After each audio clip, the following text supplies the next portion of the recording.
السلام عليكم ورحمة الله تعالى وبركاته. في هذا الفيديو غنشرح فيه ال HTML5 و CSS3. أول حاجة مقدمة لهاد ال HTML5 و CSS3. أول حاجة خصنا واحد الإديتور ديال التكست بحال هذا، بحال نوتباد بليس بليس نكتبو الكود ديالنا، واحد النافيغاتور بحال موزيلا، نافيغاتور ويب اللي نحتاجو الموزيلا فيرفوكس. والإديتور ديال التكست غنحتاجو نديرو النوتباد بليس بليس.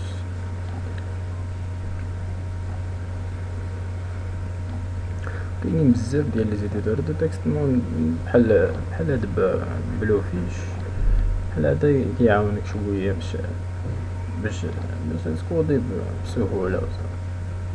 المهم إما بلوفيش ولا نستعملو نوتباد بليس بليس.